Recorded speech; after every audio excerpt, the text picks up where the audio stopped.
भगवान श्री कृष्ण को पूर्णावतार कहा जाता है। श्री कृष्ण का व्यक्तित्व जितना विवादित है उतना ही रहस्यमयी भी। वैसे तो उनके बारे में कई रहस्य छुपे हैं, लेकिन आज आपको हम ऐसे ही कुछ रहस्य के बारे में बताने जा रहे हैं जिससे आप शायद नहीं जानते होंगे। इस जानकारी के लिए वीडियो में हमारे साथ अंत तक बने रहिएगा, जिससे कि आपको सही और सटीक जानकारी प्राप्त हो पाए। वैसे तो भगवान श्री कृष्ण विष्णु के 8वें अवतार हैं, लेकिन देवी और कालिका पुराण के अनुसार वे विष्णु के नहीं बल्कि कालिका माता के अवतार थे। श्री कृष्ण की लीला स्थली वृंदावन में एक ऐसा मंदिर भी है जहां कृष्ण की काली रूप में पूजा होती है। उन्हें काली देवी कहा जाता है। ये भी मान्यता है कि जब राधा का विवाह अयंग नाम के एक गोप के साथ होना तय हुआ था, तब व्याकुल होकर राधा कृष्ण कृष्ण पुकारने लगी थी। तभी श्री कृष्ण ने उन्हें काली रूप में दर्शन दे करके उनके दुख को दूर किया था। उसी दिन से श्री कृष्ण की काली के रूप में पूजा होने लगी। देवी पुराण के अनुसार भगवान श्री कृष्ण विष्णु के नहीं बल्कि माता काली के अवतार थे। वहीं उनकी प्रेमिका राधा रानी देवी लक्ष्मी का स्वरूप नहीं बल्कि महादेव का अवतार थीं। देवी पुराण के अनुसार भगवान महादेव वृषभानु की पुत्री राधा के रूप में जन्मे।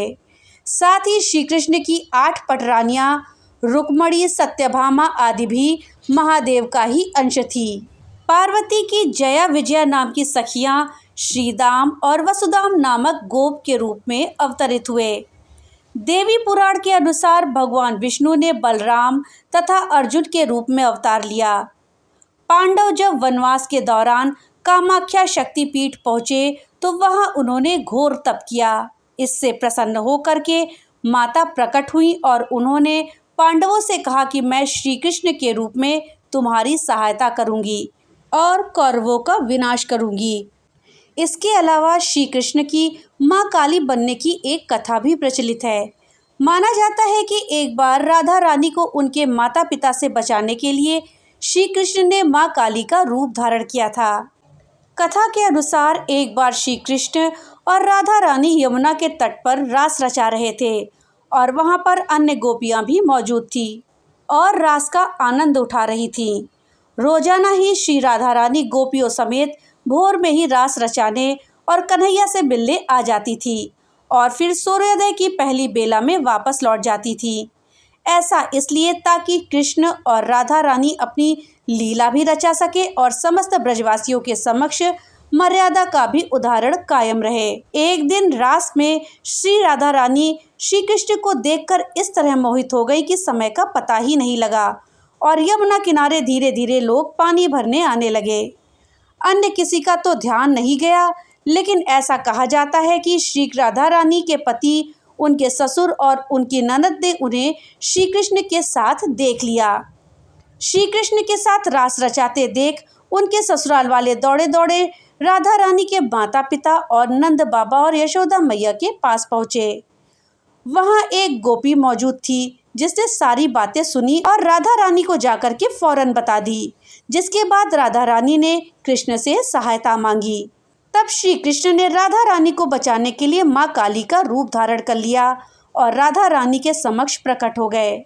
जब राधा रानी और कृष्ण के परिवार के सभी सदस्य वहां पहुंचे तो उन्होंने श्री राधे को माँ काली के समक्ष पूजा करते हुए देखा। जब राधा रानी और कृष्ण के परिवार के सभी सदस्य वहां पहुंचे तो उन्होंने श्री राधे को माँ काली रूपी कृष्ण की पूजा करते देखा। सभी को लगा कि राधा रानी माँ काली की पूजा कर रही हैं और श्याम वर्ण यानी काला रंग होने के कारण राधा रानी के पति को भ्रम हो गया था।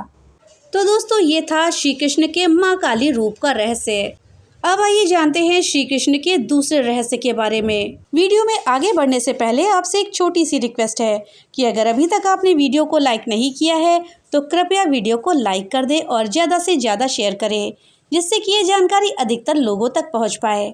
और हाँ, अगर चैनल पे नए आए हैं तो कृपया चैनल को सब्सक्राइब कर दें और बेल आइकन दबाना ना भूलें, जिससे कि मेरी वीडियो सबसे पहले आप तक पहुंच सके। तो चलिए वीडियो में आगे बढ़ते हैं और जानते हैं श्री कृष्ण के अगले रहस्य के विषय में।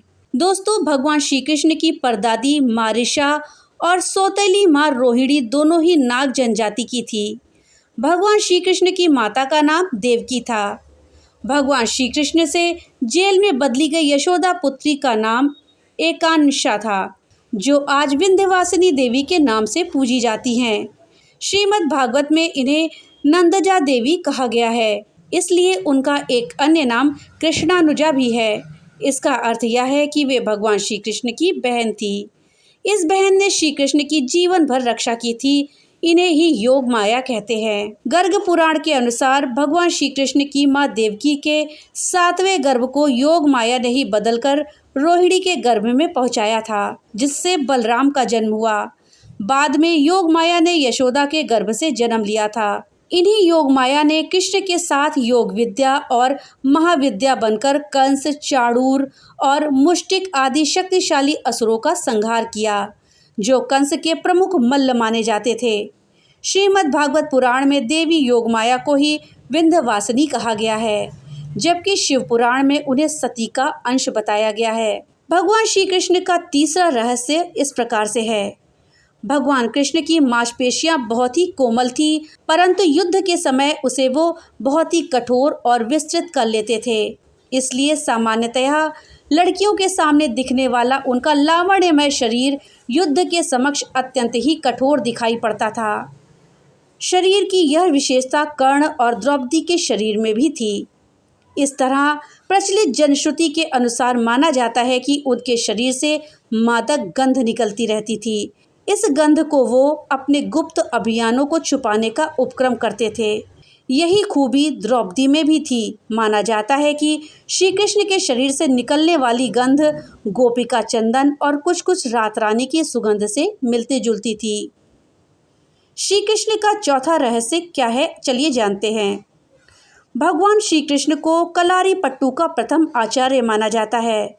श्री कृष्ण ने जिस कलारी पट्टू की नींव रखी थी, वो बाद में बोधि धर्मन से होते हुए आधुनिक मार्शल आर्ट में विकसित हुआ।